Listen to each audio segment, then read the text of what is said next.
Everyone, welcome to content hub. So देखिए, एक तरफ पाकिस्तान का इकोनॉमिक कंडीशंस दिन ब दिन खराब हो रहे हैं, ये एक्चुअली होना भी चाहिए, और दूसरी तरफ आईएमएफ ने इशू किया है वार्निंग टू पाकिस्तान और बहुत सारा कंडीशंस डाल दिया है। अगर पाकिस्तान ये सब कंडीशंस फुलफिल करता है तभी आईएमएफ से लोन ले पाएगा। और एक और साइड में देखिए, पाकिस्तान के जो डिफेंस फोर्सेस है, ये लोग फिजिक्स पढ़ा रहे हैं, सेंटर ऑफ ग्रेविटी पढ़ा रहे हैं लोगों को, पाकिस्तान के लोगों को मेनली। खैर, ये तो चलता ही रहेगा पाकिस्तान में। आपने कुछ दिन पहले सुना होगा कि आईएमएफ के द्वारा $1 बिलियन लोन दिया गया है पाकिस्तान को। Actually what does it mean, मैं आप सबको समझाता हूँ। देखिए, आईएमएफ के कुछ लेंडिंग प्रोग्राम्स है, जिसमें से एक प्रोग्राम है EFF, that is extended fund facility, और दूसरा प्रोग्राम है RSF, that is resilience and sustainability facility. तो आरएसएफ के थ्रू कुछ दिन पहले पाकिस्तान को $1.3 बिलियन दिया गया है, और ईएफएफ के थ्रू $1 बिलियन, जो आपने न्यूज पे देखा होगा, ये दिया गया है पाकिस्तान को। अब देखिए, ईएफएफ का जो प्रोग्राम है, ये एक्चुअली टोटल $7 बिलियन का प्रोग्राम है, जो over the tenure of 39 months Pakistan को दिया जाएगा आईएमएफ के थ्रू। तो $1 बिलियन तो ऑलरेडी पाकिस्तान को दे चुका है आईएमएफ, और बाकी है $6 बिलियन, जिसके ऊपर आईएमएफ ने कंडीशंस लगा दिया है पाकिस्तान के ऊपर, बहुत सारा कंडीशंस। और कुछ ऐसे कंडीशंस भी है जो शायद पाकिस्तान फुलफिल ना कर पाए, जिसके बारे में मैं इस वीडियो में ओवरऑल डिस्कस करूंगा। 11 जो कंडीशंस है, उसमें से देखिए, इससे पहले एक चीज आपको बताता हूँ। रिसेंटली हमारे जो देश के डिफेंस मिनिस्टर है राजनाथ सिंह, इनके द्वारा एक स्टेटमेंट दिया गया था कि पाकिस्तान को अगर कोई भी फाइनेंशियल असिस्टेंस दिया जाता है तो ये टेरर फंडिंग के अलावा कुछ नहीं होगा। और एक तरफ इनका ये स्टेटमेंट एक दिन बाद ही आईएमएफ के द्वारा इस तरीके का स्टेप लिया गया है पाकिस्तान के ऊपर। खैर, ये तो होना ही था। मैं कहूंगा असल में भारत ने कुछ किया ही नहीं, बिना कुछ किए ही इतना सब हो गया। अगर कुछ करता तो शायद बहुत कुछ हो जाता। आईएमएफ की अगर बात कर रहा हूं तो स्ट्रक्चरल बेंचमार्क्स के बारे में जानना आप सबके लिए बहुत जरूरी है। देखिए, fiscal, governance, social, monetary and financial, ये बहुत सारा सेक्टर है। हर एक सेक्टर में हर एक बेंचमार्क को फुलफिल करना पड़ेगा पाकिस्तान को within the due date. जैसे आप देख पा रहे हैं राइट साइड में, जून 2025, दिसंबर 2025, जुलाई 2025। तो हर एक बेंचमार्क को हर एक सेक्टर पे फुलफिल करना पड़ेगा पाकिस्तान को, तब जाके ही पाकिस्तान को लोन मिलेगा आईएमएफ के द्वारा। जो पाकिस्तान नहीं करता, जो बेंचमार्क पाकिस्तान फुलफिल नहीं करता, इसलिए पाकिस्तान को कंडीशंस दिया गया है आईएमएफ के द्वारा, और ये रेगुलर बेसिस पे हो रहा है।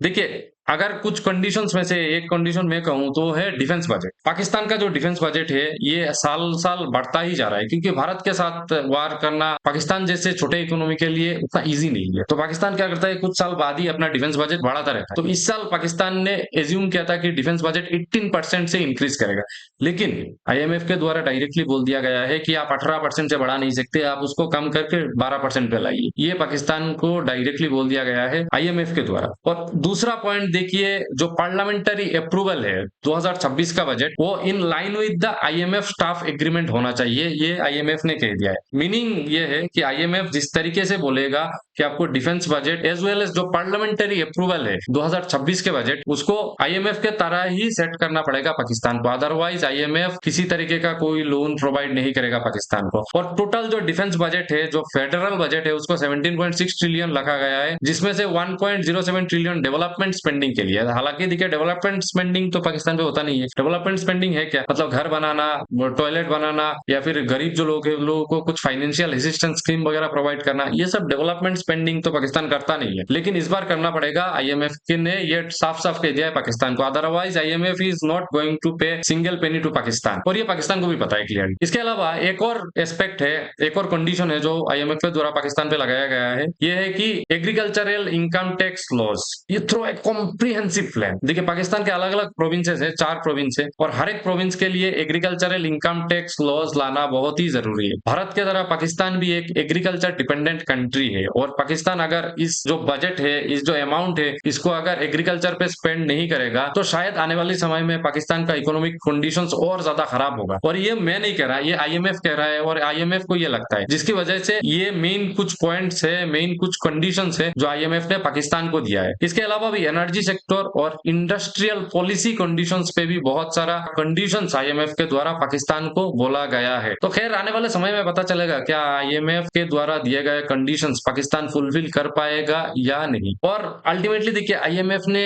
जो एंटरप्राइज रिस्क बोल दिया है पाकिस्तान को, जो कंडीशंस दिया है, इसको by the end of June 2025 fulfil करना पड़ेगा in line with the IMF staff agreement. और फिजिकल ऑब्जेक्टिव अगर अचीव कर नहीं पाता within the timeline, sign Pakistan, तो आईएमएफ के द्वारा शायद फर्दर जो $6 बिलियन लोन है वो नहीं दिया जाएगा पाकिस्तान को। अभी सवाल ये आता है कि कुछ दिन पहले जो $1 बिलियन लोन दिया गया उसमें भारत सरकार ने नो क्यों नहीं कहा, या फिर आईएमएफ की बात अगर मैं इतना देर से कर रहा हूं तो आईएमएफ का प्रोसेस क्या है, किस तरीके से आईएमएफ लोन देता है, या फिर कौन इंटरफेयर करता है कि इस कंट्री को लोन नहीं दिया जाएगा आईएमएफ के द्वारा। देखिए क्लियरली अगर कहूं तो आईएमएफ का जो एग्जीक्यूटिव बोर्ड है उस पे 25 डायरेक्टर रहते हैं, कुछ रिप्रेजेंट करते हैं इंडिविजुअल कंट्रीज को, कुछ रिप्रेजेंट करते हैं कोलिशंस को। Most of the decision consensus के थ्रू ही लिया जाता है। जो फॉर्मल वोट होता है उस पे डायरेक्टर क्या करते हैं, अपना सपोर्ट दिखाते हैं या फिर उस पे एब्सटेन कर जाते हैं। लाइक यूएन, यहाँ पे नो बोलने की किसी तरीके का कोई ऑप्शन नहीं है, तो भारत सरकार के द्वारा एब्सटेन किया गया है। दिस मीन्स भारत सरकार इस जो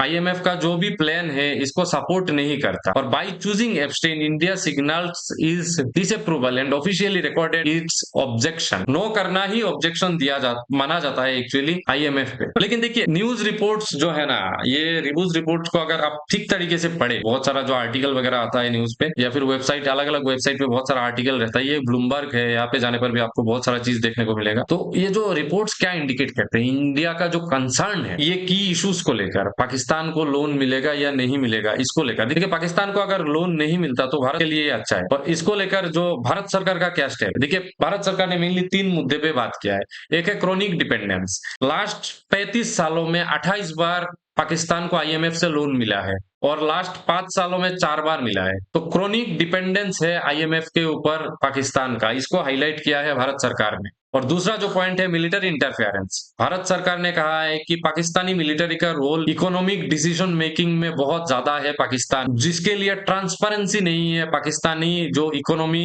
है उस पे।